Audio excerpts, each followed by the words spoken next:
ইহুদিদের একটা অংশ দাজ্জালের অপেক্ষায় আছে, এবং যেই দিন দাজ্জাল বের হবে ইস্পাহানের ৭০,০০০ ইহুদি দাজ্জালের সঙ্গী হবে, এবং ওই ৭০,০০০ ইহুদি এবং দাজ্জাল মিলে ইয়াকতুলু মাআল মুসলিমিন, মুসলমানদের বিরুদ্ধে যুদ্ধ করবে। যুদ্ধ করতে করতে এমন পরিবেশ তৈরি হবে যে ইয়াখতাবিউল ইয়াহুদ ওয়ারা আশ-শাজারা আও তাহতাল হাজার, ইহুদি আশ্রয় নিবে গাছের আড়ালে, পাথরের আড়ালে, আর পাথর এবং গাছ বলে উঠবে ইয়া মুসলিম। পাথর এবং গাছ কথা বলে উঠবে, এই মুসলমান, এই যে এখানে লুকিয়ে আছে হত্যা করো। গাছ বলবে, এই যে এখানে লুকিয়ে আছে হত্যা করো। পাথর বলবে, এই যে এখানে লুকিয়ে আছে হত্যা করো। এবং এই হাদিসের সাথে আরো একটি হাদিস সম্পৃক্ত, যে রাসূলুল্লাহ সাল্লাল্লাহু আলাইহি ওয়াসাল্লাম কিয়ামতের পূর্ব মুহূর্তে সংঘটিত বড় বড় যুদ্ধের মধ্যে বাইতুল মুকাদ্দাসের উল্লেখ, মসজিদে আকসার উল্লেখ, কিয়ামতের পূর্ব মুহূর্তে সংঘটিত হওয়া বড় বড় যুদ্ধের মধ্যে রাসূলুল্লাহ সাল্লাল্লাহু আলাইহি ওয়াসাল্লামের পক্ষ থেকে বাইতুল মুকাদ্দাস এবং মসজিদে আকসার উল্লেখ। রাসূলুল্লাহ সাল্লাল্লাহু আলাইহি ওয়াসাল্লাম বলছেন, আন মুআয ইবনে জাবাল রাদিয়াল্লাহু তাআলা আনহু আন্নাহু ক্বাল ক্বালা রাসূলুল্লাহ সাল্লাল্লাহু আলাইহি ওয়াসাল্লাম, মুআয ইবনে জাবাল রাদিয়াল্লাহু তাআলা আনহু হতে বর্ণিত, তিনি বলেন রাসূল সাল্লাল্লাহু আলাইহি ওয়াসাল্লাম বলেছেন, উমরান বাইতুল মাকদিস খারাব ইয়াসরিব, বাইতুল মাকদিসের আবাদ হওয়া, মদিনার ধ্বংস হওয়া, ওয়া খারাব ইয়াসরিব, আর মদিনার ধ্বংস হওয়া, খুরুজুল মালহামা, মহাযুদ্ধের সংঘটিত হওয়া, ওয়া খুরুজুল মালহামা ফাতহ কুস্তুনতুনিয়া, আর মহাযুদ্ধ আরম্ভ হওয়া মানে কুস্তুনতুনিয়া বিজয় হওয়া, ওয়া ফাতহ কুস্তুনতুনিয়া খুরুজুদ দাজ্জাল, আর কুস্তুনতুনিয়া বিজয় হওয়া মানে দাজ্জাল বের হওয়া। পরপর রাসূলুল্লাহ সাল্লাল্লাহু আলাইহি ওয়াসাল্লাম এই জিনিসগুলো বলছেন, তথা এগুলো একটার পর আর একটা ঘটবে। উমরান ও বাইতুল মাকদিস, মসজিদে আকসা যেই দিন আবাদ হবে সেই দিন মদিনা ধ্বংস হবে বা অনাবাদ হবে। যেই দিন মদিনা অনাবাদ হবে সেই দিন পৃথিবীতে বড় বড় যুদ্ধ সংঘটিত হবে। যেই দিন পৃথিবীতে বড়, সবচেয়ে বড় পৃথিবীর যুদ্ধ সংঘটিত হবে সেই দিন কুস্তুনতুনিয়া বিজয় হবে। যেই দিন কুস্তুনতুনিয়া বিজয় হবে সেই দিন দাজ্জাল বের হবে। ৭০,০০০ ইহুদি ইস্পাহান থেকে বের হবে। ইস্পাহান হচ্ছে ইরানের নগরী। আজও ইরানের মধ্যে ইস্পাহান নামে সেই নগরী আছে। আমরা প উচ্চারণ করি ইস্পাহান, আরবিতে এটা উচ্চারণ হয় না। আরবিতে হয় আল আসবাহানি, বা উচ্চারণ হয় ইসবাহান বা আসবাহানি। সেখান থেকে ৭০,০০০ ইহুদি দাজ্জালের সঙ্গী হবে, সাথী হবে এবং মুসলমানদের বিরুদ্ধে যুদ্ধ করবে।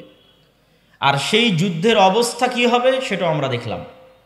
আরেকটি হাদিস দেখি। عن عوف بن مالك رضي الله تعالى عنه أنه قال, আউফ ইবনে মালিক রাদিয়াল্লাহু তাআলা আনহু থেকে বর্ণিত, তিনি বলেন, আমি একদা রাসূলুল্লাহ সাল্লাল্লাহু আলাইহি ওয়াসাল্লামের নিকটে আসলাম।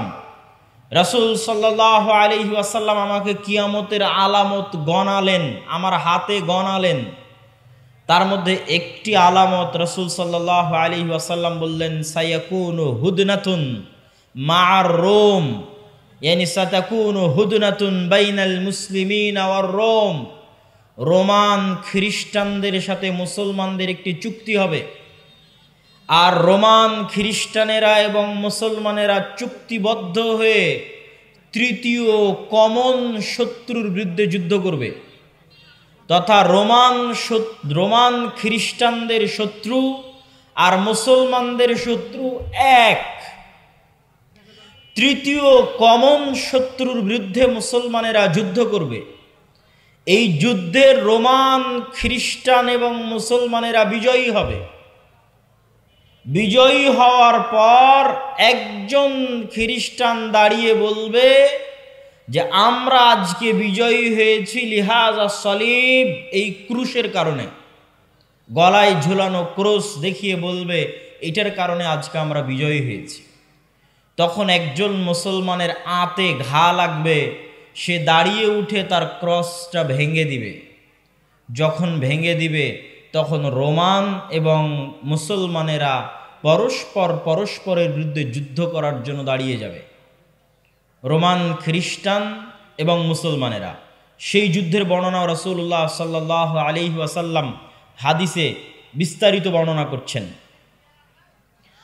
عن أبي هريرة رضي الله تعالى عنه أنه قال قال رسول الله صلى الله عليه وسلم আবু হুরায়রা রাদিয়াল্লাহু তাআলা আনহু থেকে বর্ণিত, তিনি বলেন রাসূল সাল্লাল্লাহু আলাইহি ওয়াসাল্লাম বলেছেন, লা তাকুমুস সাআহ, কিয়ামত ততদিন পর্যন্ত সংঘটিত হবে না, হাত্তা ইয়ানজিলার রোম বিল আমাক আও বিদাবিক, যতক্ষণ না রোমান খ্রিস্টানেরা অবতীর্ণ না হচ্ছে সিরিয়ার আমাক এবং দাবেক নামক জায়গায়।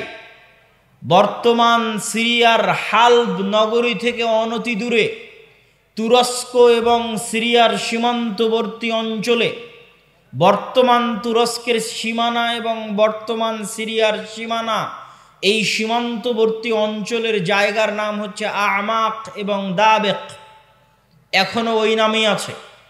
এই আমাক এবং দাবেক জায়গায় যতক্ষণ না রোমান খ্রিস্টানেরা অবতীর্ণ না হবে মুসলমানদের বিরুদ্ধে, ফায়াখরুজু ইলাইহিম জাইশুম মিনাল মাদিনাহ, আর তাদের বিরুদ্ধে যুদ্ধ করার জন্য মদিনা মুনাওয়ারা থেকে মুসলমানদের একটি সেনাবাহিনী রওনা হবে।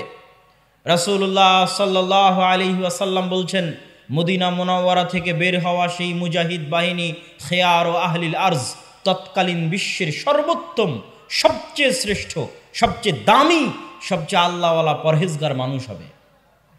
মদিনা মুনাওয়ারা থেকে ওই দিন যারা বের হবে যুদ্ধের জন্য, সিরিয়ার মাটিতে যুদ্ধ করার জন্য, রাসূলুল্লাহ সাল্লাল্লাহু আলাইহি সাল্লাম বলছেন খিয়ার ও আহলিল আরজ, তৎকালীন বিশ্বের সর্বশ্রেষ্ঠ আল্লাহওয়ালা পরহেজগার মানুষেরা সেই দিন মদিনা থেকে বের হবে, মদিনা মুনাওয়ারা থেকে বের হবে যুদ্ধের জন্য।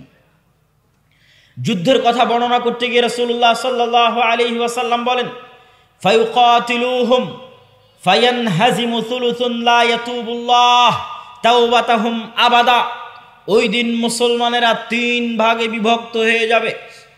এক ভাগ যুদ্ধের মাঠ ছেড়ে পালিয়ে যাবে, আল্লাহ কোনোদিন এদের তওবা কবুল করবেন না। একদল মুসলমান যুদ্ধের মাঠ ছেড়ে পালিয়ে যাবে, আল্লাহর নবী বলছেন সাল্লাল্লাহু আলাইহি ওয়াসাল্লাম, লা ইয়াতুব, আল্লাহ কোনোদিন তাদের তওবা কবুল করবেন না, আবাদা, কোনোদিন আল্লাহ সুবহানাহু ওয়া তাআলা তাদের তওবা কবুল করবেন না।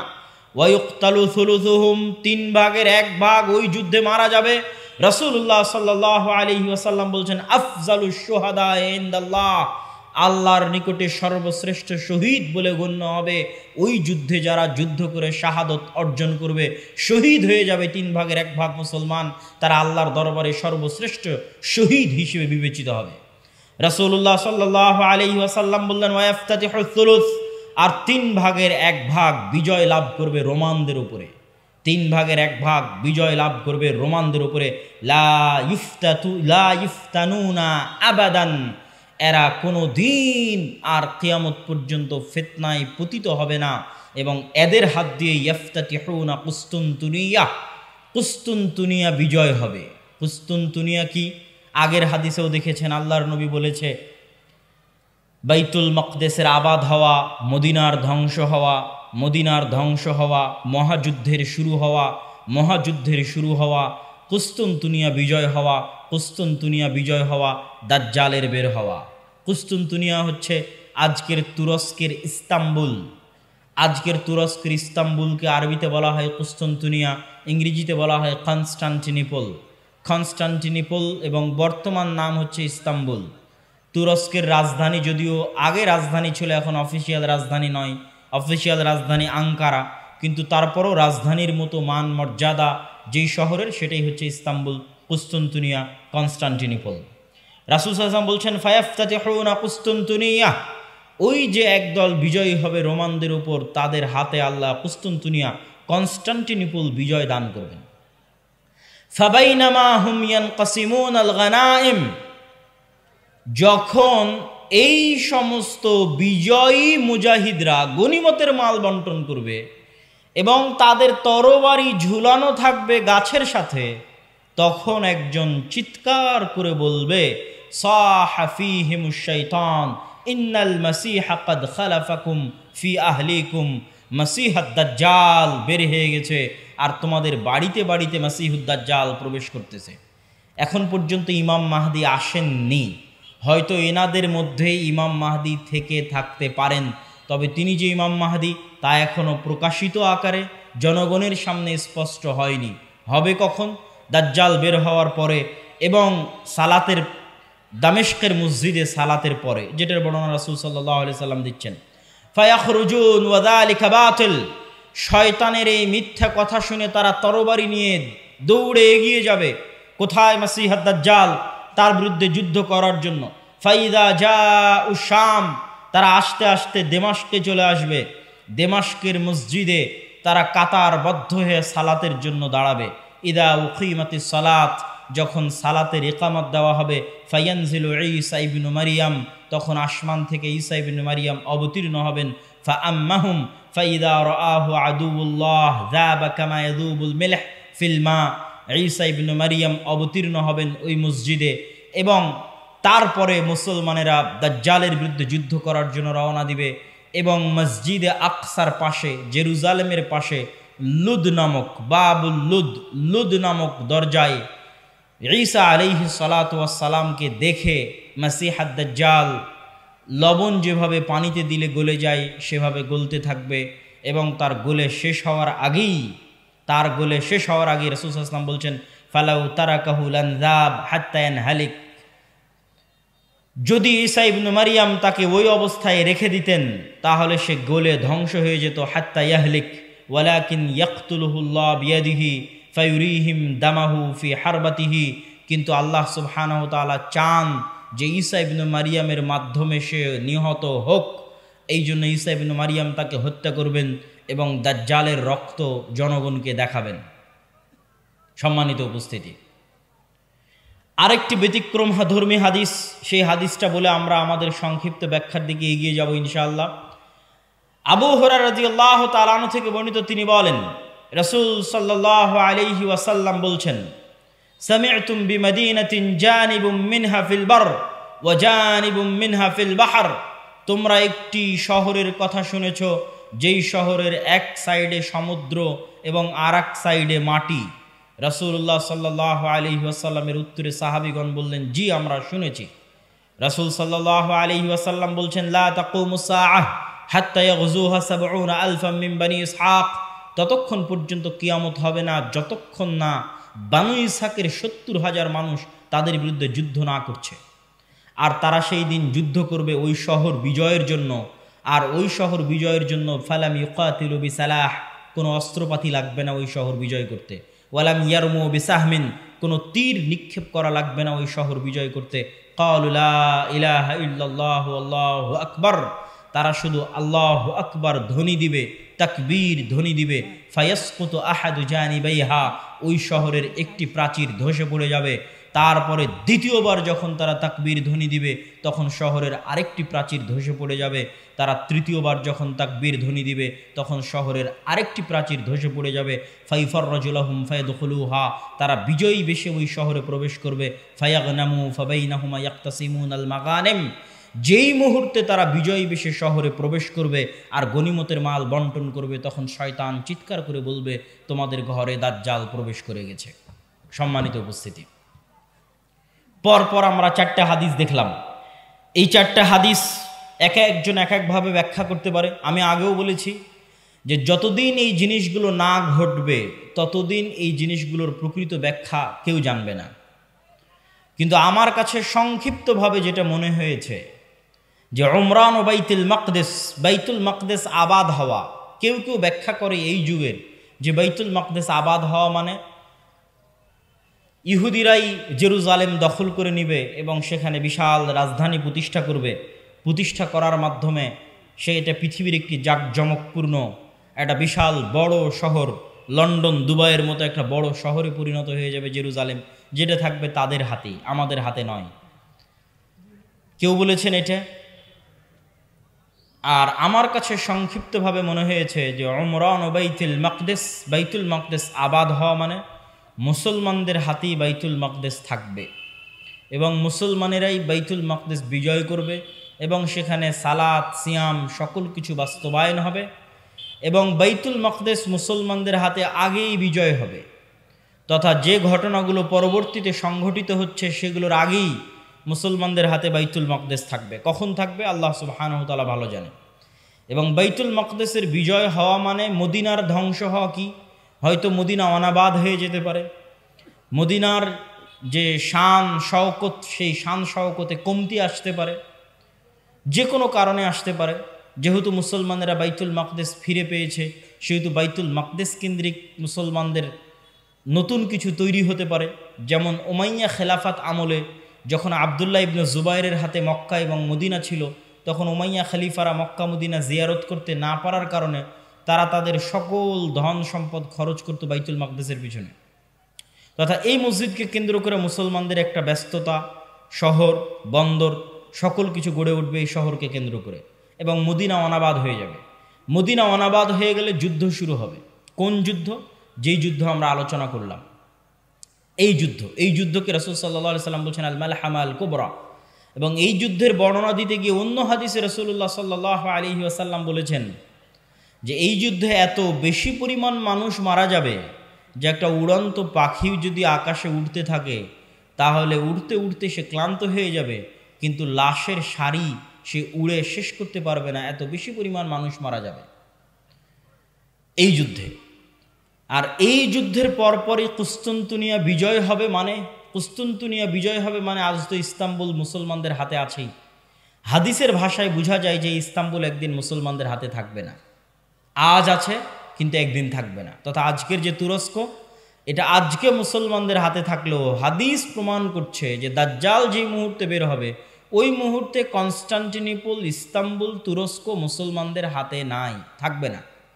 তথা সেটা মুসলমানেরা যে কোনো সময় হারিয়ে ফেলতে পারে, অদূর ভবিষ্যতে, নিকট ভবিষ্যতে। আল্লাহ সুবহানাহু ওয়া তাআলা ভালো জানে কখন হারিয়ে ফেলবে, কেন না হারালে বিজয় কিসের? আর যেই বিজয়ের কথা রাসূল সাল্লাল্লাহু আলাইহি সাল্লাম বলছেন এই বিজয় নিকটে, কিয়ামতের নিকটবর্তী, দাজ্জাল বের হওয়ার পূর্ব মুহূর্তের বিজয়। সম্মানিত উপস্থিতি, তাহলে মোটামুটি যদি আমরা এই দুইটা জিনিসের ব্যাখ্যা এভাবে দাঁড় করাই যে বাইতুল মুকাদ্দাস আগেই মুসলমানেরা বিজয় করবে, সেটাই হচ্ছে বাইতুল মুকাদ্দাসের আবাদ।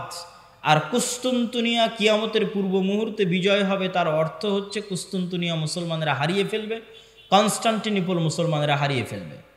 এখন হাদিসের আরও একটা অংশ ব্যাখ্যা করতে বাকি, রোম কারা? যে রোমানদের সাথে মুসলমানদের চুক্তি হবে এবং চুক্তির পরে সেই চুক্তি পুনরায় ভঙ্গ হয়ে মুসলমান এবং রোমানরা পরস্পর যুদ্ধ করবে, সেই যুদ্ধ, এই যুদ্ধ, সেই রোম কারা? এই বিষয়ে মুহাদ্দিসিনে কেরাম এবং মুফাসসিরিনে কেরামের মধ্যে মতভেদ হওয়ার সবচেয়ে বড় কারণ হচ্ছে আল্লাহর নবীর যুগে রোম বলতে যাদেরকে বোঝানো হতো তাদের রাজধানী ছিল কনস্টান্টিনোপল। আল্লাহর নবীর যুগে মানে যেই সময়ে আল্লাহর নবী এই হাদিস বলতেছেন ওই সময়ে রোম বলে যাদের বোঝানো হতো তাদের রাজধানী তুরস্কের ইস্তাম্বুল, কনস্টান্টিনোপল। এবং মুসলমানেরা এটা কোনোদিনই বিজয় করতে পারেনি। মুসলমানেরা এটা বিজয় করেছে অনেক পরে, আজ থেকে 500 অথবা 600 বছর আগে। উসমানীয় খেলাফত আমলে মুসলমানেরা বিজয় করেছে, না উমাইয়া খেলাফত আমলে, না আব্বাসী খেলাফত আমলে কোনোদিন বিজয় হয়নি। ক্রুসেডের যুদ্ধ হয়েছে, তখনও মুসলমানরা ইস্তাম্বুল বিজয় করতে পারেনি। মঙ্গোলীয়রা মুসলমানদের বাগদাদে হত্যা করেছে, তখন মুসলমানরা ইস্তাম্বুল বিজয় করতে পারেনি। তারও পরে মুসলমানরা ইস্তাম্বুল বিজয় করেছে 1400 খ্রিস্টাব্দের দিকে মুহাম্মদ আল ফাতেহ। তো এই জন্য রাসূল সাল্লাল্লাহু আলাইহি ওয়াসাল্লাম যখন রোম শব্দ বলতেছেন হাদিসে মদিনায়, তখন রোম মানে বর্তমান তুরস্কের কনস্টান্টিনোপল, ইস্তাম্বুল। আর তৎকালীন এই রোমে যারা বসবাস করত তারা হচ্ছে অর্থোডক্স খ্রিস্টান। আর আজকে ইতালির যারা রোম, ইতালির রাজধানী রোম, ইউরোপের যারা খ্রিস্টান, আমেরিকার যারা খ্রিস্টান, তারা হচ্ছে ক্যাথলিক খ্রিস্টান। এবং তাদের মধ্যে বিশ্বাসগত এবং আকীদাগত পার্থক্য আছে, অনেক বিষয়ে পদ এবং পদবীগত পার্থক্য আছে, কৃষ্টি কালচার সামাজিক আচার ব্যবহারগত পার্থক্য আছে। তাহলে রোম বলতে আমরা যদি তৎকালীন রোম ধরি, তথা অর্থোডক্স খ্রিস্টানদের হাতে যখন কনস্টান্টিনোপল ছিল, সেই অর্থোডক্স খ্রিস্টানেরা এখন বসবাস করে রাশিয়ায়। রাশিয়া এবং ইউক্রেনের যুদ্ধের অন্যতম একটা কারণ হচ্ছে ইউক্রেনে ইউরোপিয়ান এবং আমেরিকানেরা ক্যাথলিক খ্রিস্টানের চর্চা বাড়াচ্ছিল, যেটা রাশিয়া কখনোই চায় না যে তার আশেপাশের কোনো দেশে ক্যাথলিক খ্রিস্টানের চর্চা বাড়ুক, কেননা তারা মানে অর্থোডক্স খ্রিস্টান। এবং আমার এর উপর বিস্তারিত ভিডিও আছে ইতেসাম টিভিতে রাশিয়া এবং ইউক্রেনের উপর, যেখানে এই পয়েন্টে আরও বিস্তারিত ইন ডিটেইলস আলোচনা করা আছে। তাহলে আল্লাহর নবীর যুগের রোম যদি ধর্মীয় দৃষ্টিকোণ থেকে তাদের পরিচয় দেখি, যে আল্লাহর নবী যেই সময়ে হাদিস বলছেন ওই সময়ে রোম বলতে কাদের বোঝা হতো, তাহলে কনস্টান্টিনোপলে যে অর্থোডক্স খ্রিস্টানেরা ছিল তাদেরকে বোঝানো হতো। তারা আজ কোথায় আছে? তারা আজ রাশিয়াতে আছে। এবং রাশিয়া যে যুদ্ধগুলো লড়ে, সেই যুদ্ধগুলোর পিছনে অনেক ধর্মীয় কারণ আছে, যেটাও আমি আমার ওই ভিডিওতে স্পষ্ট আকারে ডকুমেন্টারি আকারে দেখিয়েছি, যে এই যুদ্ধগুলো শুধু বাহ্যিক কোনো কারণে লড়াই করা হয় না, বরং ধর্মীয় কারণে লড়াই করা হয়। যেমন আজকে ইসরায়েল এবং ফিলিস্তিনের যুদ্ধে ইসরায়েল যে যুদ্ধ করতেছে, এটা শুধু বাহ্যিক কোনো কারণ নয়, বরং এর পিছনে ধর্মীয় কারণ আছে, সেটাও বলবো বক্তব্যের শেষের দিকে ইনশাল্লাহ।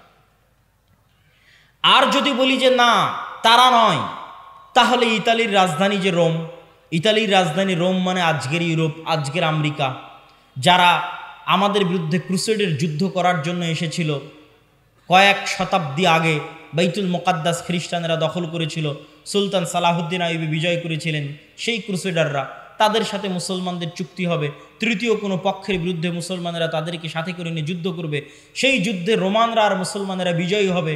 তারপরে রোমানদের একজন বলবে এই ক্রুশের কারণে বিজয়ী হয়েছিলাম, এক মুসলমান উঠে ভেঙে দিবে, তখন আবার তারা পরস্পর মুখোমুখি দাঁড়িয়ে যাবে, আর এই যুদ্ধ হচ্ছে মালহামা, যেটা সিরিয়াতে হবে। আজকের যে ফিলিস্তিন, আজকের যে ইসরায়েল, এগুলোও সিরিয়া, আজকের যে জর্ডান, এগুলোও সিরিয়া, সেই যুদ্ধ হবে সিরিয়াতে।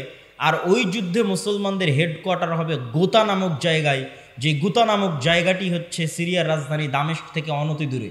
আর সেই যুদ্ধে রোমানদের হেডকোয়ার্টার হবে আমাক এবং দাবেক নামক জায়গায়, যা বর্তমান সিরিয়া এবং তুরস্কের সীমান্তবর্তী অঞ্চলে এখনও সেই নামে সেই জায়গা পরিচিত এবং জানা যায়। সম্মানিত উপস্থিতি, আজকে দাজ্জালের যে লম্বা হাদিস আছে, সেই লম্বা হাদিস থেকেও দু একটা পয়েন্ট বলে এই মাটি, এই অঞ্চলের গুরুত্ব বোঝানোর আজকের এই পর্বের আলোচনার আমরা শেষের দিকে চলে যাব ইনশাআল্লাহ। দাজ্জালের হাদিস আপনারা সকলেই জানেন, কিন্তু সেই হাদিসে যে জায়গাগুলোর কথা দাজ্জাল বলেছে, আমরা সেটাই একটু সংক্ষিপ্তভাবে তুলে ধরব।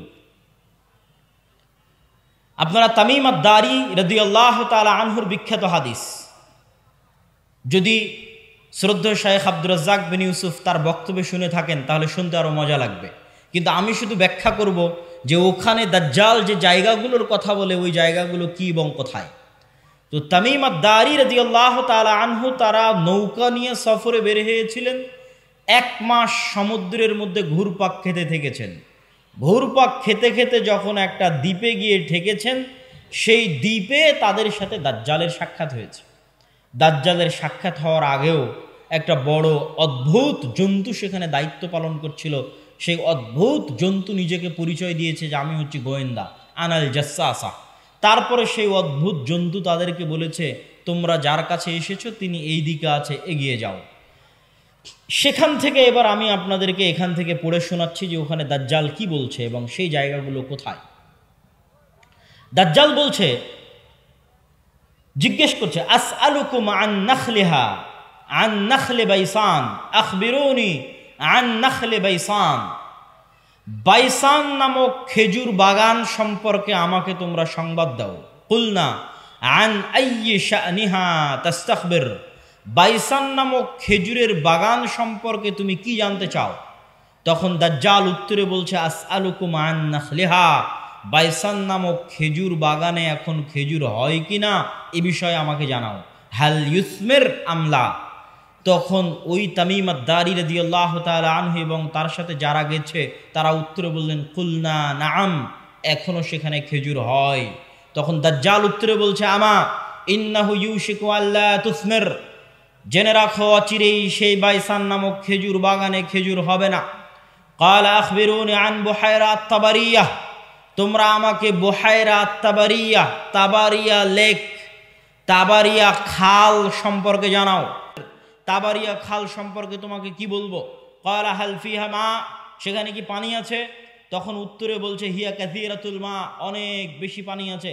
ক্বালা আমা ইন্নামা ইউশিকু আন ইয়াযহাব, জেনে রাখো অচিরেই সেই খালে পানি থাকবে না। ক্বালা আখবিরুনি আন আইনি যুগার, আইনে যুগার সম্পর্কে আমাকে জানাও। ক্বালু আন আইয়ি শাআনিন তাস্তাখবির, তুমি আইনে যুগার সম্পর্কে কি জানতে চাও? বলে আইনে যুগারে কি এখনো পানি আছে? সেখান থেকে কি মানুষজন পানি নিয়ে চাষাবাদ করে? তখন আমরা বললাম হ্যাঁ, হিয়া কাসীরাতুল মা, এখনো মানুষ সেখান থেকে পানি নিয়ে চাষাবাদ করে। তখন সে উত্তরে বলল অচিরেই সেখানে পানি থাকবে না।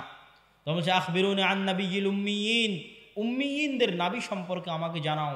অশিক্ষিত মূর্খ যারা লেখা জানে না, পড়া জানে না, তাদের জন্য যে নবী প্রেরণ করা হয়েছে সেই নবী সম্পর্কে আমাকে জানাও। এই মর্মে কথা সামনের দিকে আগাতে থাকলো। সম্মানিত উপস্থিতি, এখানে তিনটা জায়গার কথা বলেছে দাজ্জাল। আশ্চর্যজনক হলেও সত্য যে আজকের পৃথিবীতে এই তিনটি জায়গায়, তন্মধ্যে বাইসান নামক খেজুরের বাগান এবং জোগার নামক ঝর্ণা, এই তিনটাকে এক্সাক্ট চিহ্নিত করা খুব কঠিন হয়ে যায়। বিশেষ করে আইনে জোগারকে এক্সাক্ট চিহ্নিত করা যে এইটা আইনে জোগার, এটার বিষয়ে নিশ্চিত কেউ গবেষকরা এখন পর্যন্ত তথ্য দিতে পারেনি। কিন্তু বাইসান খেজুরের বাগান সম্পর্কে মোটামুটি ধারণা পাওয়া যায় যে এই খেজুরের বাগান হচ্ছে বাইসান খেজুরের বাগান। আর বুহায়রা আত-তাবারিয়াহ এটা এত প্রসিদ্ধ, এত ব্যাপক, এত পরিচিত যে সবাই জানে। এমনকি ইসরায়েলে সারা পৃথিবী থেকে শত শত খ্রিস্টান এই বুহায়রা আত-তাবারিয়া দেখার জন্য যায়। এই জন্য দেখার জন্য যায়, তারা মনে করে তাদের তাওরাত, তাদের বাইবেলে ঈসা আলাইহিস সালাতু ওয়াস সালামের যত মুজিজার কথা বলা আছে, সকল মুজিজা তিনি দেখিয়েছিলেন বুহায়রা তাবারিয়ার উপরে অথবা বুহায়রা তাবারিয়ার পাশে। সেই মুজিজা যদি হয় অন্ধ ব্যক্তিকে চক্ষুস্মান করে দেওয়া, সেই মুজিজা যদি হয় টাকওয়ালা ব্যক্তির মাথায় চুল গজিয়ে দেওয়া, সেই মুজিজা যদি হয় মৃত ব্যক্তিকে জীবিত করা, এগুলোর অধিকাংশ মুজিজা তাদের বিশ্বাস অনুযায়ী ঈসা আলাইহিস সালাতু ওয়াস সালাম এই লেক, এই খালের পাশে অথবা তার উপরে তিনি করে দেখিয়েছিলেন, এই জন্য তারা দেখতে আসে। এবং এইটা চলমান বর্তমান ইসরায়েলের সীমানার অন্তর্ভুক্ত। এবং আনুমানিক গবেষণা অনুযায়ী বাইসানের খেজুরের বাগান এবং জোগারের ঝর্ণা এবং তাবারিয়ার লেক তিনটাই বর্তমান ইসরায়েলের সীমানার অন্তর্ভুক্ত, যেই জায়গাগুলোর কথা এই হাদিসে দাজ্জাল তামিম আদ-দারি রাদিয়াল্লাহু তাআলা আনহুকে জিজ্ঞেস করতেছে। তাহলে একদম যদি আমরা সামারি এবং সারমর্ম করি, তাহলে কিয়ামতের পূর্ব মুহূর্তে যা যা সংঘটিত হবে সব বড় বড় ঘটনা এই মাটিতে, এই জমিনে সংঘটিত হবে, শামের মাটিতে সংঘটিত হবে। আল মসজিদুল আকসা, বাইতুল মুকাদ্দাস কেন্দ্রিক যে এরিয়া, যে জগৎ, যে দেশ, সেখানে সংঘটিত হবে। এবং আমি আমার অতীতের বক্তব্যগুলোতে বলেছি যে বাইতুল মুকাদ্দাসই একমাত্র কারণ পৃথিবীর, যেই কারণে পৃথিবীর 90% মানুষ যুদ্ধে জড়িয়ে যেতে পারে, যেই কারণে পৃথিবীর 90% মানুষ যুদ্ধে জড়িয়ে যেতে পারে, তার অন্যতম একটি কারণ হচ্ছে মসজিদে আকসা। কেননা পৃথিবীর তিনটা ধর্মের মানুষ এই মসজিদের দাবিদার। ইহুদিরা দাবিদার, খ্রিস্টানেরা দাবিদার, আমরা মুসলমানেরা দাবিদার। যেহেতু তিনটা ধর্মই আসমানি দিন, আসমান থেকে এসেছে, তিনটা ধর্মের গ্রন্থই আসমানি গ্রন্থ, ওই দুইটা গ্রন্থে বিকৃতি এসেছে, ওই দুইটা ধর্মে বিকৃতি এসেছে। ইসলামে বিকৃতি আসেনি, কোরআনে বিকৃতি আসেনি।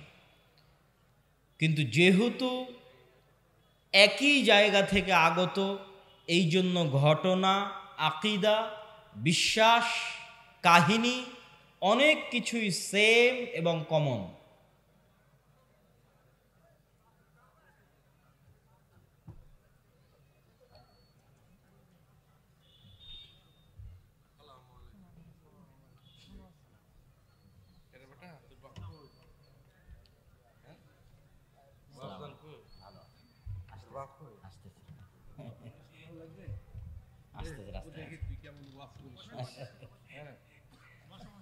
তো সম্মানিত উপস্থিতি,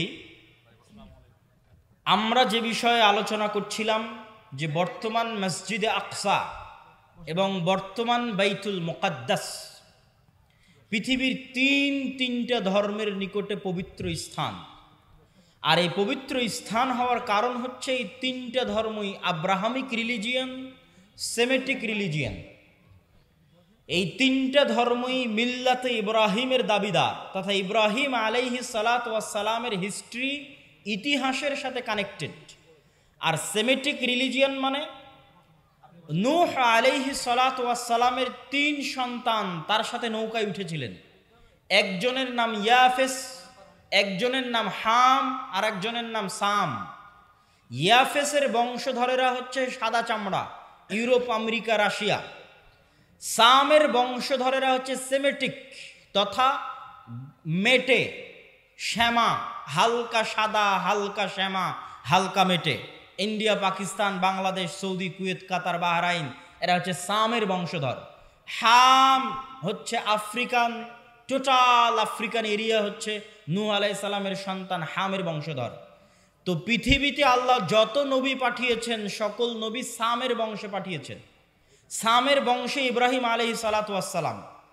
এই জন্য একটা মজার জিনিস, যারা অনলাইনে আমাদের দেখছেন তারা মনে রাখতে পারেন যে কালার ডিসক্রিমিনেশনের শিকার যারা হন ইউরোপ এবং আমেরিকায়, গায়ের রঙের কারণে ডিসক্রিমিনেশনের শিকার হওয়া, বৈষম্যের শিকার হওয়া, কেননা তাদের মধ্যে একটা আভিজাত্য বোধ কাজ করে যে আমি হচ্ছি সাদা চামড়ার, আর এশিয়া থেকে যারা এসেছে তারা সাদা চামড়ার নয়।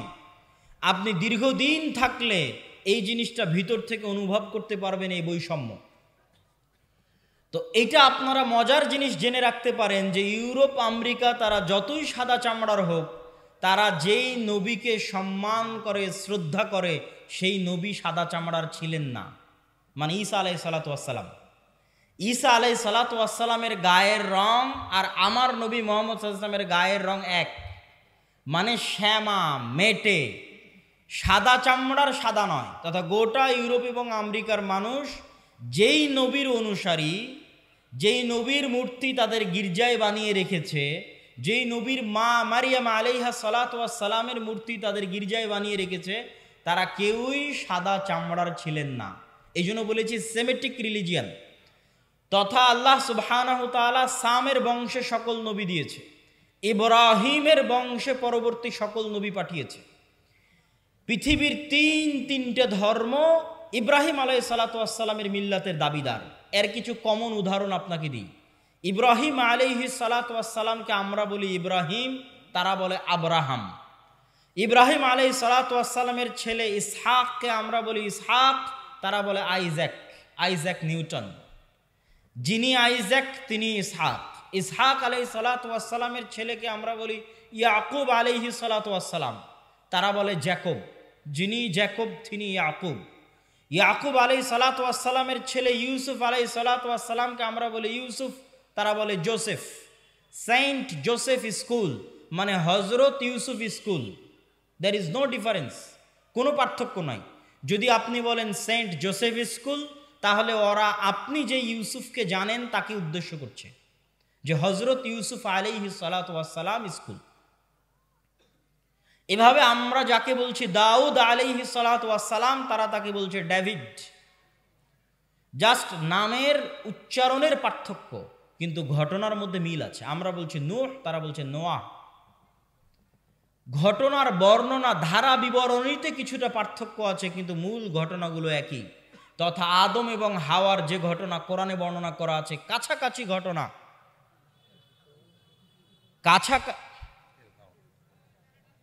কেমন আছেন আপনি? অনেকদিন দেখা সাক্ষাৎ, বাইরে গেছিলাম তো ইংল্যান্ডে, ওখান থেকে মাস্টার্স করে আসলাম। যে 1 বছরে একটা মাস্টার্স করে আসলাম ইংল্যান্ড থেকে। জি, ইসলামিক ব্যাংকের উপর, ইসলামিক ব্যাংকিং সিস্টেমের উপর।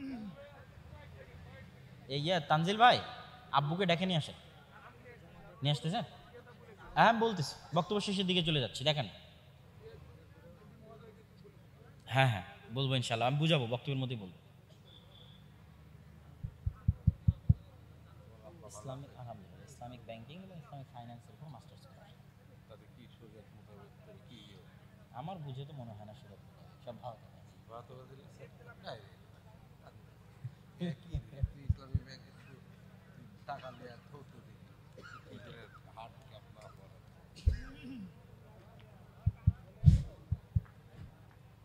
সম্মানিত উপস্থিতি। তো আমরা আলোচনা করছিলাম ইহুদি, খ্রিস্টান এবং ইসলাম, এই তিনটা ধর্ম আব্রাহামিক রিলিজিয়ান। এই জন্য ঘটনার ধারা বিবরণীতে পার্থক্য হলেও মূল ঘটনা একই। তথা তাওরাত এবং ইঞ্জিলে আজও লেখা আছে যে মানুষ বানর থেকে তৈরি হয়নি, মানুষ আদম আলাইহিস সালাম থেকে তৈরি হয়েছে। আমরা বলছি আদম, তারা ওভাবেই বলতেছে। আমরা বলছি হাওয়া, তারা বলছে ইভ। হাওয়া আলাইহিস সালাতু ওয়াস সালামের নামটা চেঞ্জ হয়ে গেছে, ঘটনা একই। আমরা যেমন আমাদের কোরআনে মহাপ্লাবনের ঘটনা আছে নূহ আলাইহিস সালাতু ওয়াস সালামের, কাছাকাছি ওই রকমই মহাপ্লাবনের ঘটনা আজও তাওরাত এবং ইঞ্জিলে আছে। ঘটনার ধারা বিবরণীতে পার্থক্য হতে পারে, কেন ওগুলো বিকৃত হয়ে গেছে। ঠিক তেমনি কুরবানির কথা, ইব্রাহিম আলাইহিস সালাম তার সন্তানকে কুরবানি করছেন, এই কথা তাওরাত জাবুর ইঞ্জিলেও আছে। কিন্তু তারা পরিবর্তন করে দিয়েছে যে ইব্রাহিম আলাইহিস সালাম ইসহাক আলাইহিস সালাতু ওয়াস সালামকে কুরবানি করছেন, আর কোরআন বলছে ইব্রাহিম আলাইহিস সালাতু ওয়াস সালাম ইসমাইলকে কুরবানি করছেন। তো যাক, আমরা সরাসরি বাইতুল মুকাদ্দাসের দিকে চলে আসি এবং আমার বক্তব্যের শেষের দিকে এগিয়ে যাওয়ার চেষ্টা করব। তো ইব্রাহিম আলাইহিস সালাতু ওয়াস সালামের দুই সন্তান ইসহাক এবং ইসমাইল, আজকের পুরো পৃথিবীর ইসরায়েল কেন্দ্রিক যে পলিটিক্স, ফিলিস্তিন কেন্দ্রিক যে পলিটিক্স, এটা যদি বুঝতে চান তাহলে আপনাকে এই জিনিসটা ক্লিয়ার কনসেপ্ট রাখতেই হবে যে আসলে কেন এই জিনিসগুলো ঘটতেছে। তো ইব্রাহিম আলাইহিস সালাতু ওয়াস সালামের দুই সন্তান ইসহাক এবং ইসমাইল। ইসহাক আলাইহিস সালাতু ওয়াস সালাম হচ্ছেন সারা আলাইহা সালাতু ওয়াস সালামের সন্তান, আর ইসমাইল হচ্ছে হাজেরা আলাইহা সালাতু ওয়াস সালামের সন্তান। ইব্রাহিম আলাইহিস সালাতু ওয়াস সালাম সারার সন্তান ইসহাককে নিয়ে থাকতেন জেরুজালেমে। ইব্রাহিম আলাইহিস সালাতু ওয়াস সালাম থাকতেন কোথায়? জেরুজালেমে। আল্লাহ কোরআনে বলছেন নাজ্জাইনাহু ওয়া লূতান ইলাল আরদিল্লাতী বারাকনা ফিহা লিল আলামিন। আমি ইব্রাহিমকে আশ্রয় দিয়েছি এই মাটিতে, লূতকে আশ্রয় দিয়েছি এই মাটিতে, যেই মাটিতে আমি বরকত রেখেছি সারা পৃথিবীর মানুষের জন্য, ওই মাটি জেরুজালেমের মাটি। লূত আলাইহিস সালাতু ওয়াস সালামের শহর উল্টিয়ে দেওয়ার পরে আল্লাহ তাকে আশ্রয় দিয়েছেন জেরুজালেমে। আর ইব্রাহিম আলাইহিস সালাতু ওয়াস সালাম তিনি যখন ইরাক থেকে হিজরত করে এসেছেন তখন আল্লাহ সুবহানাহু ওয়া তাআলা তাকে আশ্রয় দিয়েছেন জেরুজালেমে। তার বাপ আজর তাকে ইরাকের ব্যাবিলন নগরী থেকে তাড়িয়ে দিয়েছিলেন। তাহলে ইব্রাহিম আসলেন জেরুজালেমে, লূত আসলেন জেরুজালেমে। ইব্রাহিমের সন্তান ইসহাক ছিল জেরুজালেমে, ইসহাকের সন্তান ইয়াকুবও ছিল জেরুজালেমে। আর ইব্রাহিম আলাইহিস সালাতু ওয়াস সালাম আরেক সন্তান ইসমাইলকে রেখে আসলেন 1500 কিলোমিটার দূরে মক্কায় কাবা ঘরের পাশে। তাহলে একই সাথে একই সময়ে আল্লাহ ইব্রাহিম আলাইহিস সালামের দুই সন্তানকে দিয়ে পৃথিবীর দুইটা মসজিদ আবাদ করাচ্ছেন। আল্লাহর নবী এবং পবিত্র কোরআন বলছে ইন্না আউওয়ালা বাইতিন উযিআ লিন-নাস বিবাক্কা, পৃথিবীর বুকে প্রথম মসজিদ তৈরি হয়েছে মক্কায় আল্লাহর ইবাদতের জন্য। আর আল্লাহর নবী বলছেন মক্কার 40 বছর পর, কাবার 40 বছর পর মসজিদ তৈরি হয়েছে আল মসজিদ আল আকসা, বাইতুল মুকাদ্দাস। তাহলে ইব্রাহিম আলাইহিস সালাতু ওয়াস সালামের এক সন্তান ইসহাক এবং তার বংশধরেরা আবাদ করছে মসজিদ আকসা, আর ইব্রাহিম আলাইহিস সালাতু ওয়াস সালামের আরেক সন্তান ইসমাইল এবং তার বংশধরেরা আবাদ করছে কাবা, একই সময়ে একই সাথে। আর ইব্রাহিম আলাইহিস সালাতু ওয়াস সালাম নিজে জেরুজালেম থেকে মক্কায় যাতায়াত করেছে 4 থেকে 5 বার। একবার হাজেরা আলাইহিস সালাতু ওয়াস সালাম এবং ইসমাইলকে রাখতে গেছেন, একবার জবাই করতে গেছেন, একবার কাবা ঘর তৈরি করতে গেছেন, একবার ছেলেকে এমনি দেখতে গেছেন, পাননি, স্ত্রীকে তালাক দিয়ে আসতে বলেছেন। লম্বা ঘটনা, সহিহ বুখারীতে পাবেন। তাহলে ইব্রাহিম আলাইহিস সালাতু ওয়াস সালাম পৃথিবীর একমাত্র নবী যিনি একই সাথে এই দুইটা পবিত্র মসজিদের সাথে কানেক্টেড একই সাথে। হুয়া ইব্রাহিম আলাইহিস সালাতু ওয়াস সালাম, তিনি ইব্রাহিম আলাইহিস সালাতু ওয়াস সালাম 5 বার মক্কা থেকে ফিলিস্তিন জেরুজালেম যাতায়াত করেছেন। এবার আসেন হিস্ট্রির সামনের দিকে আগাতে থাকলো। ইউসুফ আলাইহিস সালাম কুয়ায় পড়ে মিশরের বাজারে বিক্রি হয়ে গেলেন। আজকে যেমন ফিলিস্তিন আর মিশর পাশাপাশি, গাজায় আপনি ত্রাণ পাঠাতে পারবেন না মিশর ছাড়া, ওই কালেও একই অবস্থা ছিল, ফিলিস্তিন মিশর পাশাপাশি। ফিলিস্তিনের কুয়াতে পড়ে বিক্রি হলেন মিশরে, মিশরে অর্থমন্ত্রী হলেন, বাপ ভাই দাদা সবকে ডেকে পাঠালেন। 70 জনের পরিবারের বিশাল বহর নিয়ে ইয়াকুব আলাইহিস সালাম গেলেন মিশরে। এই প্রথম ইসহাকের বংশধরেরা ফিলিস্তিন ছেড়ে মিশর চলে গেল। মিশরে ইউসুফ আলাইহিস সালামের রাজত্ব এবং তার পরবর্তীদের রাজত্ব 1-150 বছর থাকলো। তারপরে যখন বিরোধী পার্টি ক্ষমতায় চলে আসলো তথা ফেরাউন কিবতীরা যখন ক্ষমতা দখল করে নিল, তো আগের ক্ষমতায় যারা সবচেয়ে বড় জোট ছিল ওদেরকে হত্যা করতে লাগলো।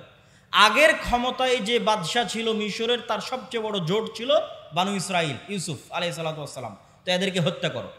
আর ফেরাউন জানতো যে আমি ক্ষমতা হারালে এদের কাছে ক্ষমতা হারাবো, অতএব এদের শিশুদের হত্যা করো যেন আমার ক্ষমতা দখল করার মতো কেউ না আসে।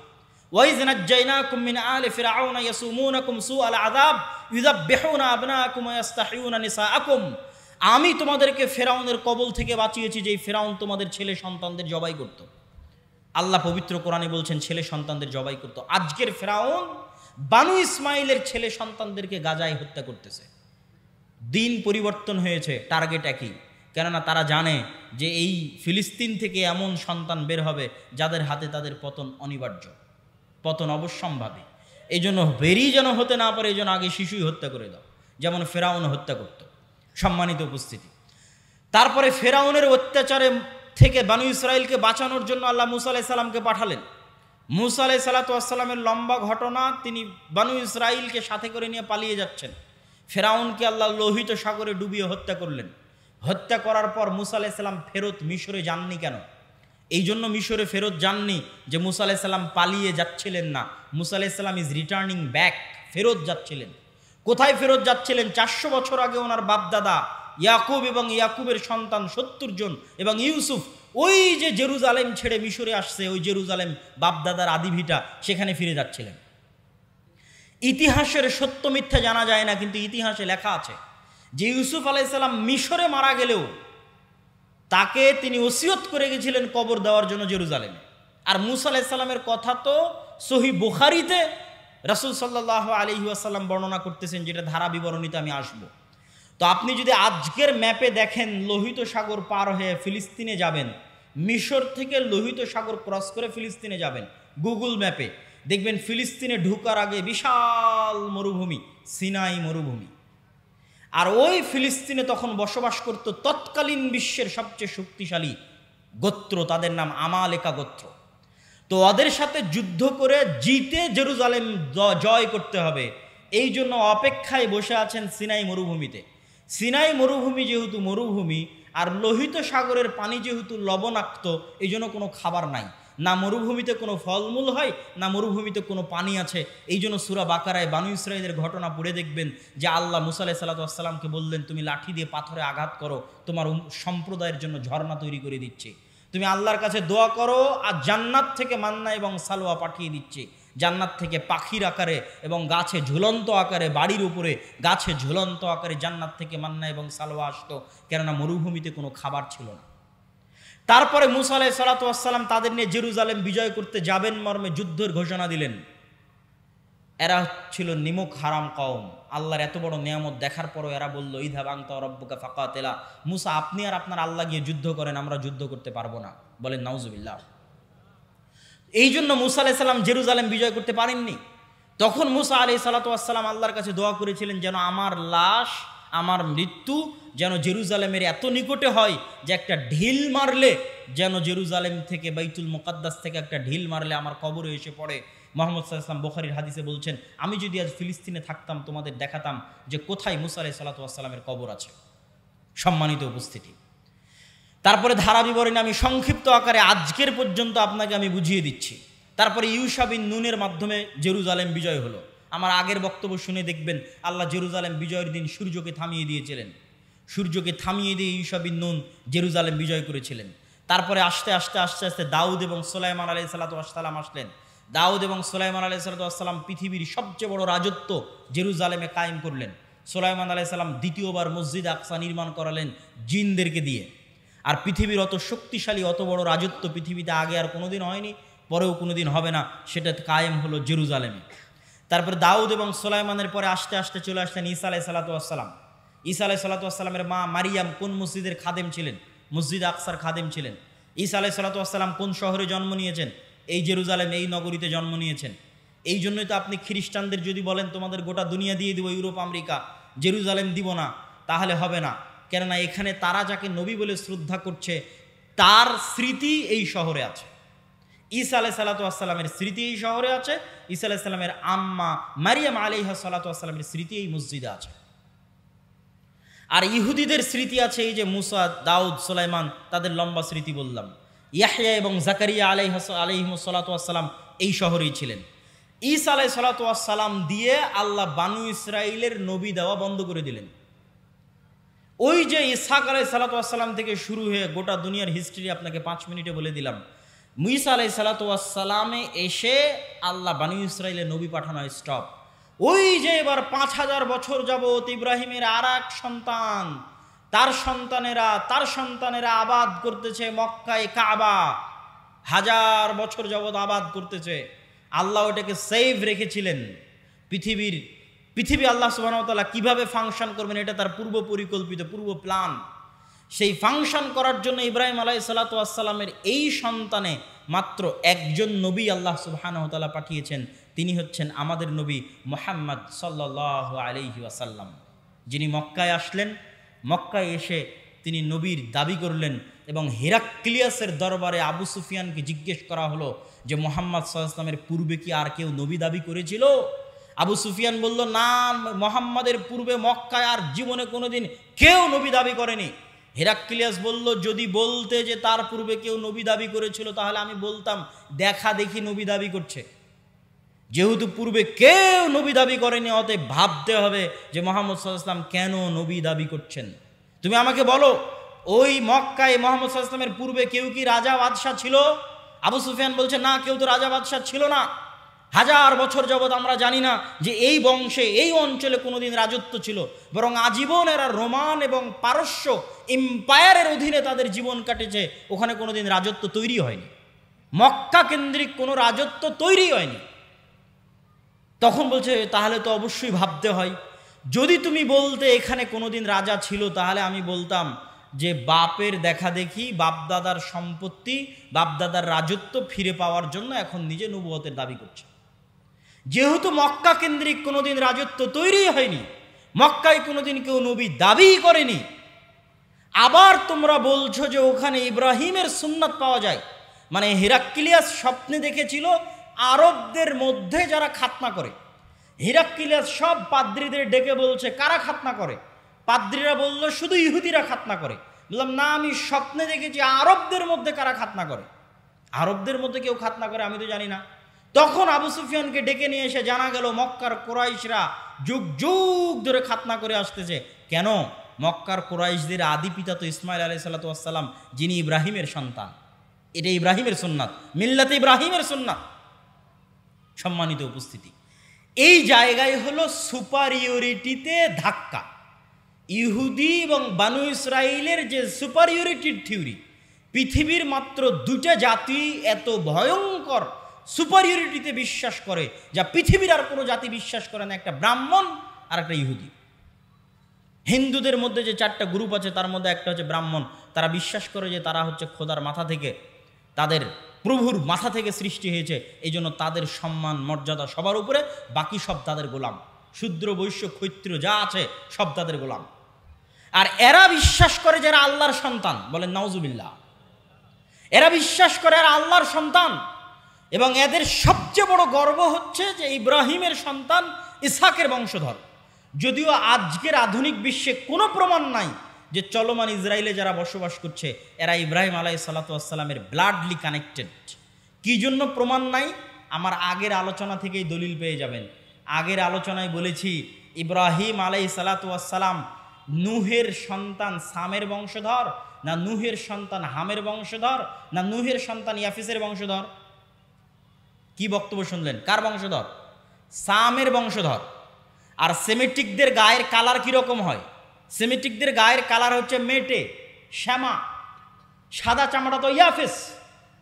তাহলে ইউরোপ এবং আমেরিকার গায়ের চামড়া, গায়ের কালার নিয়ে এসে ফিলিস্তিনে বসে দাবি করবা যে তুমি ইসহাক আলাইহিস সালাতু ওয়াস সালামের বংশধর, ইয়াকুব আলাইহিস সালাতু ওয়াস সালামের বংশধর, দিস ইজ ইম্পসিবল। এটা হতেই পারে না, অসম্ভব। অন্তত গায়ের চামড়াই তো মিলতে হবে, গায়ের রঙে তো মিলতে হবে। এই জন্য কোনো ঐতিহাসিক ডকুমেন্ট নাই যে তারা তার সন্তান, কিন্তু দাবি করে। তো ওই দাবির ভিত্তিতে আমরা আলোচনা করতেছি যে তাদের যে সুপারিয়রিটি থিওরি, যে আমরা আল্লাহর সন্তান এবং আমরা ইব্রাহিম আলাইহিস সালাতু ওয়াস সালামের অমুক সন্তানের পরবর্তী বংশধর, এই জন্য আমাদের জন্য দয়া, আমাদের জন্য রহমত, আর বাকি পৃথিবীর সব গোলাম। সবকে যদি আমরা মেরে হত্যা করি তবুও কোনো পাপ হবে না।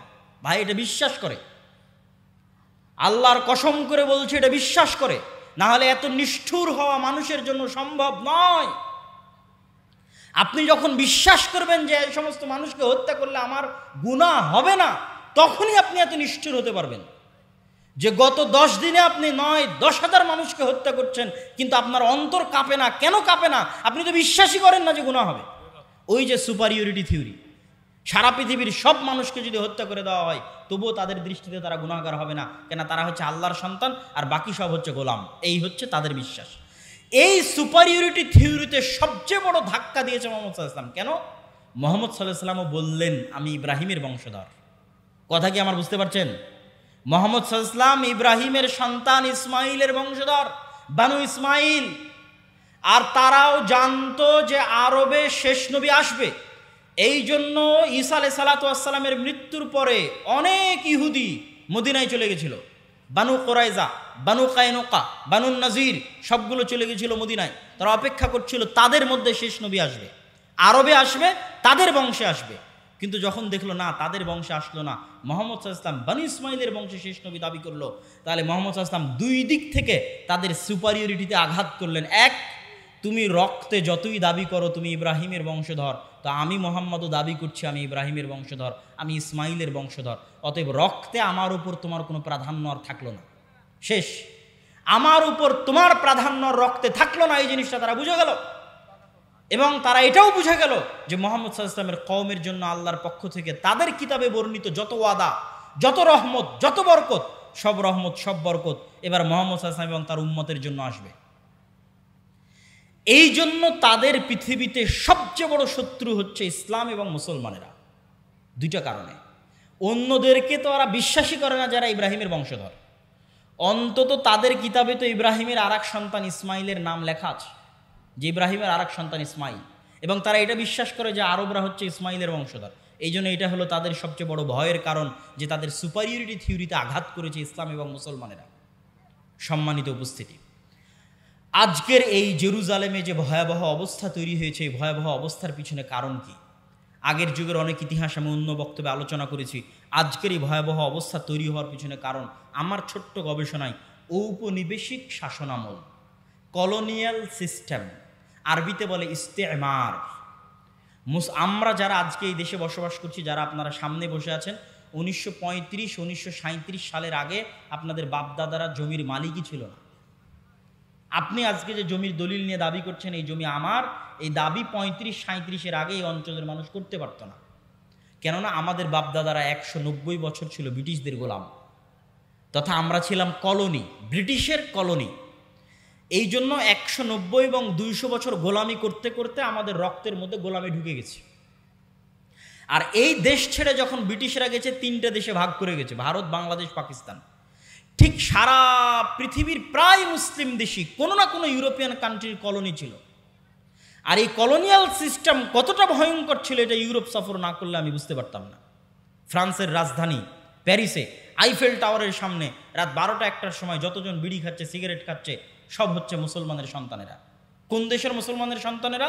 যেই দেশ ফ্রান্স শাসন করত। ফ্রান্সের কলোনি ছিল আফ্রিকার বহু অঞ্চল। আজ বহু অঞ্চল বিদ্রোহ করতেছে, নাইজার, আলজেরিয়া, বহু অঞ্চল বিদ্রোহ করতেছে ফ্রান্সের বিরুদ্ধে। তো ওই সমস্ত অঞ্চলগুলো কলোনি ছিল। ভাগ্যিস ভালো যে ব্রিটিশরা আমাদেরকে মোটামুটি একটা স্বাধীনতা দিয়ে গেছে। ফ্রান্স অতটুকু স্বাধীনতা দেয়নি। ফ্রান্স বলেছে তোমার রিজার্ভ ব্যাংকের টাকা আমার ব্যাংকে থাকবে, তুমি কোনো অস্ত্র কিনতে পারবে না আমার কাছে ছাড়া, তুমি বৈদেশিক কোনো চুক্তি করতে পারবে না আমার অনুমতি ছাড়া, অথচ নাকি স্বাধীন। এভাবে তারা স্বাধীনতা দিয়ে এসেছে। কলোনিয়াল সিস্টেম ভয়ঙ্কর। তো ঠিক আজকের যেই শাম, আজকের যেই ফিলিস্তিন, ইসরায়েল, জর্ডান, লেবানন, কাতার, দুবাই, বাহরাইন, এগুলো আজ থেকে 50-60 বছর আগে ছিলই না। আসতেছে নিয়ে আসো, দান যেহেতু বলতেছ, না নিয়ে আসলে কেমন করবো? ও তো আচ্ছা আচ্ছা আচ্ছা আচ্ছা, ঠিক আছে ঠিক আছে, বুঝতে পেরেছি। ওকে ওকে, বুঝতে পেরেছি, ঠিক আছে, জাযাকাল্লাহ খাইর। তা আমি আমার বক্তব্যের শেষের দিকে চলে আসছি।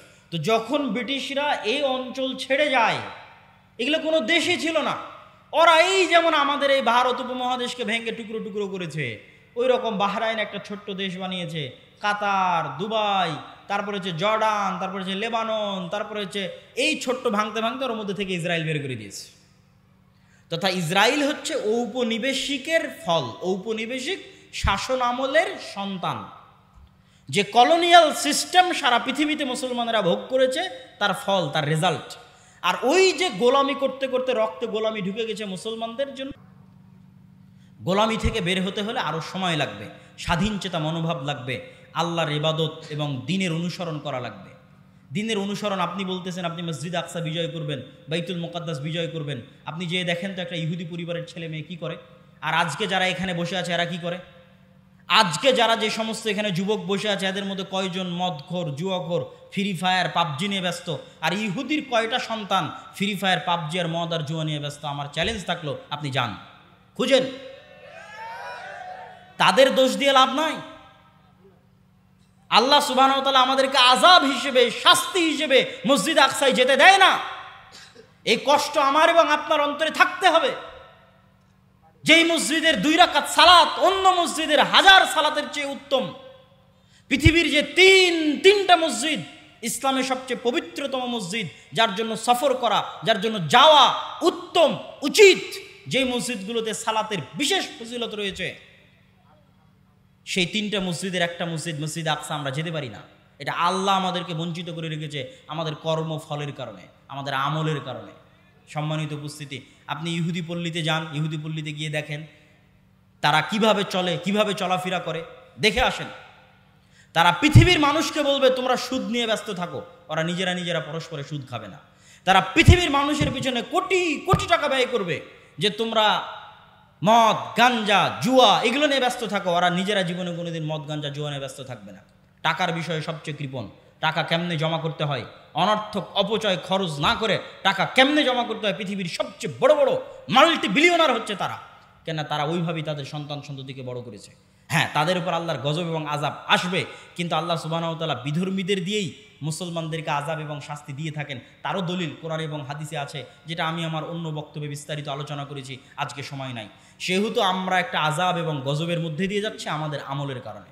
আমাদের অন্তরে ব্যথা থাকতে হবে যে আমরা হজ এবং উমরা করতে গেলেও, মক্কা মদিনায় গেলেও মসজিদ আকসায় যেতে পারি না। আজ থেকে 100 বছর আগে, গত 1300 বছর এমন কোনো মুসলমান নাই যারা হজ উমরা করতে গেছে আর মসজিদ আকসায় যায়নি। হজের ট্রিপ মানেই মসজিদ আকসাহের ট্রিপ হবে। সম্মানিত উপস্থিতি, এই জন্য সুলতান সালাহুদ্দিন আইয়ুবী শপথ করেছিলেন যতদিন আল্লাহ তার 3টা মসজিদের একটা মসজিদকে খ্রিস্টানদের কবল থেকে মুক্ত না করবে, ততদিন সুলতান সালাহুদ্দিন আইয়ুবী আল্লাহর আরেক মসজিদ মক্কা এবং মসজিদে নববী জিয়ারতের জন্য যাবে না। আল্লাহর মসজিদকে বন্দি দশায় রেখে, আল্লাহর মসজিদকে মানুষের সালাত মুক্ত অবস্থায় রেখে তিনি কিভাবে আল্লাহর আরেক মসজিদ জিয়ারতের জন্য যাবেন, এই ব্যথায় তিনি যুদ্ধ করতেন। এই জন্য আপনাদের সন্তান সন্ততি পরবর্তী বংশধরের অন্তরে এই ব্যথা, এই বিশ্বাস এবং আমলের পরিবর্তনের মাধ্যমে আমরা বিজয় অর্জন করতে পারি। যেহেতু আল্লাহর ওয়াদা যে বিজয়ী হব, বক্তব্যের শুরুতেই হাদিস পড়ে দিয়েছি যে পাথর বলবে, গাছ বলবে, ওয়াদা হবে। আল্লাহর নবী বলেছেন হবে, আজ না হলে যেদিন ইমাম মাহদি আসবেন সেই দিন হবে। কিন্তু আমরা যদি তার আগেও যে হবে না তা না, তার আগেও হতে পারে। সুলতান সালাহুদ্দিন আইয়ুবীর হাত দিয়ে আল্লাহ বিজয় করায়নি, করিয়েছে। আমাদের হাত দিয়েও আল্লাহ বিজয় করাতে পারে, কিন্তু তার জন্য আমলের পরিবর্তন লাগবে, আখলাকের পরিবর্তন লাগবে। সম্মানিত উপস্থিতি, আজকের যে অনুষ্ঠানটা আয়োজন হচ্ছে, এই অনুষ্ঠানের মূল লক্ষ্য উদ্দেশ্য হচ্ছে মসজিদ ভিত্তিক দ্বীন শিক্ষা, মসজিদ ভিত্তিক মক্তবকে শক্তিশালী করা। আমরা আপনাদের এই অঞ্চলে সফর দিয়েছিলাম, গোটা মোহনপুর অঞ্চলে আমি নিজে সফর দিয়েছি। মোটামুটি কিছু মসজিদে মসজিদ ভিত্তিক মক্তব আছে, কিছু মসজিদে নাই। তো এই যে শিক্ষায় আমরা পিছিয়ে, জ্ঞানে আমরা পিছিয়ে, অথচ তারা আমাদের চেয়ে শিক্ষা এবং জ্ঞানে এগিয়ে। তো আমাদের যে জ্ঞানে পিছিয়ে এবং বিশেষ করে ধর্মীয় জ্ঞানে আরও পিছিয়ে, কেননা আমাদের দেশের 90% ছেলে মেয়ে যায় স্কুলে আর 2 থেকে 3% যায় মাদ্রাসায়। ওই যে 90 থেকে 95% গেল স্কুলে, তাদের জন্য কোনো একাডেমিক সিলেবাস নাই দ্বীন শেখানোর। যদি না আমরা মসজিদগুলোকে দ্বীন শিক্ষার দিক থেকে শক্তিশালী না বানাতে পারি, শক্তিশালী প্রতিষ্ঠান না বানাতে পারি, তাহলে আমাদের পরবর্তী প্রজন্ম হবে কোরআনবিহীন, আমাদের পরবর্তী প্রজন্ম হবে দ্বীনের জ্ঞানবিহীন, যা আমাদের উপরে জাতিগতভাবে আল্লাহর আযাব আসার জন্য বাধ্য করবে। তথা আমরা আজকে বাংলাদেশে বসে আছি, গাজার জন্য প্রতিবাদ করছি, কয়দিন পর দেখবেন যে আমরাই গাজা হয়ে গেছি। কথা বুঝতে পেরেছেন? যদি আমরা আমাদের আমল এবং আখলাকে পরিবর্তন না আনি। কেননা গাজা হওয়ার মতো সকল ক্রাইটেরিয়া এই দেশে মজুদ আছে। কি এই দেশে মজুদ আছে? এটা পৃথিবীর একমাত্র মুসলিম দেশ যার পাশে কোনো মুসলিম দেশ নাই। তথা এটা যদি কোনোদিন গাজা হয় তাহলে গাজার চাইতে ভয়ঙ্কর পরিবেশ তৈরি হবে। কেননা গাজার পাশে অন্তত মিশর তো আছে, মাটির তল দিয়ে খুঁড়ে মিশর থেকে তারা ত্রাণ এবং পণ্য এনে কোনো মতে বাঁচতে পারতেছে। কিন্তু আপনার দেশ যেই দিন গাজা হয়ে যাবে সেই দিন আপনার এখানে ত্রাণ পাঠানোরও কেউ থাকবে না। এই জন্য বাঁচার রাস্তা কি? যদি এই দেশের স্বাধীনতা এবং সার্বভৌমত্ব রক্ষা করতে চান, দিন এবং আমলে ফিরে আসতে হবে। পরবর্তী প্রজন্মদের কাছে বেসিক দিনের জ্ঞান দিতে হবে। তার জন্য মসজিদে টাইলস এবং এসির আগে মক্তব চালু করতে হবে। আমি এমনও মসজিদ সফর করেছি যেই মসজিদে টাইলস আছে, এসি আছে, আমি রাগ করে বলেছি মসজিদে মক্তব নাই। আমি রাগ করে বলেছি আপনারা টাইলসগুলো খুলে বাজারে বিক্রি করেন, এসিটা খুলে বাজারে বিক্রি করেন, তো মসজিদে মক্তব চালু করেন। আমাদের মুসলমানদের কনসেপ্ট দেখেন, আমাদের যারা আরব বিশ্বের বড় বড় দেশ তাদের কনসেপ্ট দেখেন, পর্যটন আর বিনোদন। আর পাশে ইসরায়েলকে দেখেন, শিক্ষা জ্ঞান। আমাদেরকে দেখেন, আমরা হচ্ছে এসি টাইলস, শিক্ষা জ্ঞানের কোনো গুরুত্ব নাই। তাহলে আমরা যদি গোলাম না হই, কারা পৃথিবীতে গোলাম থাকবে? সম্মানিত উপস্থিতি, এই জন্য আজকে আপনারা যারা এখানে উপস্থিত হয়েছেন প্রত্যেকেই আজকের এই প্রোগ্রামগুলো আমরা যেগুলো করছি আর দাওয়া ইলাল্লাহর অধীনে, এটার মূল লক্ষ্যই হচ্ছে মসজিদগুলোতে মক্তব শিক্ষা চাঙ্গা করা, মজবুত করা। তো আপনারা যারা এখানে বিভিন্ন অঞ্চল, বিভিন্ন এলাকা থেকে উপস্থিত হয়েছেন, আপনাদের যে মসজিদগুলোতে মক্তব আছে আমাদের সিলেবাস নিয়ে যাবেন। সালাফি কনফারেন্স রাজশাহী 23 ও 24 নভেম্বর, আল জামিয়া সালাফিয়া ডাঙ্গিপাড়া পবা রাজশাহীতে আসবেন। আপনাদের মক্তবের জন্য সিলেবাস নিয়ে যাবেন, উন্নত মানের সিলেবাস। এবং মক্তবগুলোকে কেন্দ্রীয়ভাবে সেন্ট্রালি ম্যানেজমেন্ট করার জন্য আমাদের পক্ষ থেকে সার্বিক সুযোগ সুবিধা আপনাদেরকে দেওয়া হবে। আর যদি কোনো মসজিদে মক্তব বন্ধ থাকে, সেটাকে চালু করার জন্য কি কি উদ্যোগ নেওয়া যায় সেটার জন্য আপনারা যোগাযোগ করতে পারেন। কিন্তু যে মসজিদগুলোতে চালু আছে তারা দ্রুত গতিতে চেষ্টা করেন আমাদের সাথে সম্পৃক্ত হয়ে ওই মসজিদগুলোর ইমামদেরকে শিক্ষাগত ট্রেনিং দেওয়ার মাধ্যমে এবং ওই মসজিদের সিলেবাসের মান বাড়ানোর মাধ্যমে ওইটাকে একটা প্রতিষ্ঠানে রূপান্তর করা। মসজিদেই থাকবে, মসজিদের মধ্যেই থাকবে, কিন্তু ফাংশন করবে প্রতিষ্ঠানের মতো, যাতে আমরা পরবর্তী প্রজন্মদের কাছে দিনের সঠিক জ্ঞান পৌঁছে দিতে পারি। আর দাওয়া ইলাল্লাহ এই উদ্যোগ নিয়ে আমরা ইতিমধ্যে বাংলাদেশের 4টে জেলার 126টা মসজিদ সফর করেছি, 250-এর অধিক মসজিদে মক্তব উদ্বোধন করেছি। অতএব আপনাদের কাছে উদাত্ত আহ্বান থাকবে এই প্রজেক্টের সাথে আপনারা সম্পৃক্ত হন। যে মসজিদে মক্তব আছে সেই মক্তবকে চাঙ্গা করার জন্য আমাদের সিলেবাস নেন, আমাদের ট্রেনিং নেন, আমাদের ম্যানেজমেন্ট সিস্টেম নেন।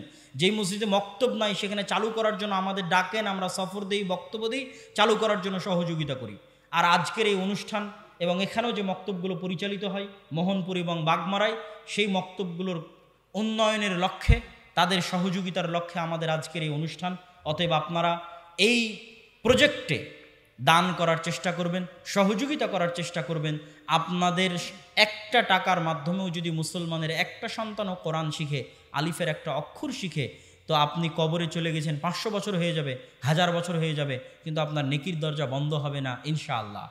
যেমন আজকে আমরা মাগরিব এবং এশার সালাত যারা পড়েছি, মাগরিব এবং এশার সালাতে আমরা যে সূরা ফাতিহা পড়েছি, আমাকে যিনি শিখিয়েছিলেন তিনিও নেকি পেয়েছে।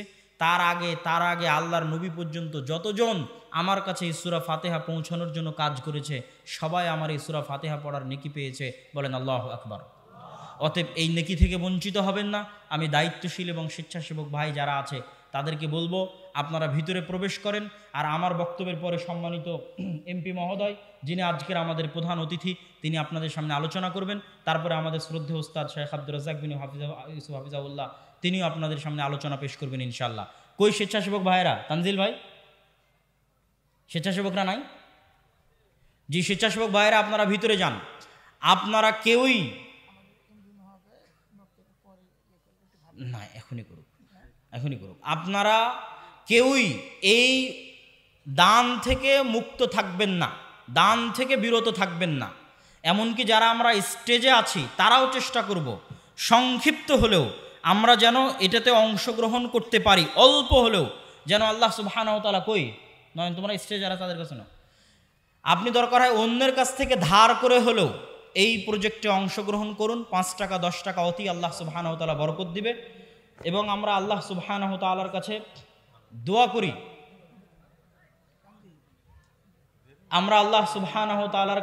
করি, যে আল্লাহ সুবহানাহু ওয়া তাআলা, হে আল্লাহ, আপনি আজকে যারা আমাদের অত্র প্রোগ্রামে উপস্থিত হয়ে এই প্রজেক্টে তাদের স্বতঃস্ফূর্ত অংশগ্রহণের জন্য সহযোগিতার হাত বাড়িয়ে দিচ্ছে, আপনি তাদের দানকে কবুল করুন, আল্লাহুম্মা আমিন। এবং আমাদের ফিলিস্তিনের, হ্যাঁ দিব, আচ্ছা আমাদের ওকে ওকে ওকে শেষ করে দিচ্ছি। আমাদের ফিলিস্তিনের, ইনশাআল্লাহ, হে আল্লাহ সুবহানাহু ওয়া তাআলা, আমাদের ফিলিস্তিনের যে সমস্ত ভাই এবং বোনেরা নিহত হচ্ছে, এখন পর্যন্ত ৯,০০০ মারা গেছে, হে আল্লাহ আপনি তাদেরকে শহীদ হিসেবে কবুল করুন, আল্লাহুম্মা আমিন। হে আল্লাহ, গাজার মুসলমানদের উপর পৃথিবীর স্মরণকালের ভয়াবহ যে অত্যাচার, যে জুলুম চলতেছে, আপনি তাদের উপর থেকে সেই জুলুম, সেই অত্যাচার উঠিয়ে নিন, আল্লাহুম্মা আমিন।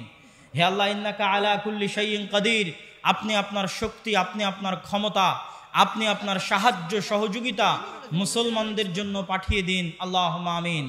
হে আল্লাহ, আপনি আমাদের জন্য সুলতানান নাসিরা, এমন একজন শাসক পাঠান যেই শাসকের হাত দিয়ে আমরা পুনরায় মসজিদে আকসা, বাইতুল মুকাদ্দাস বিজয় করতে পারবো, আল্লাহুম্মা আমিন।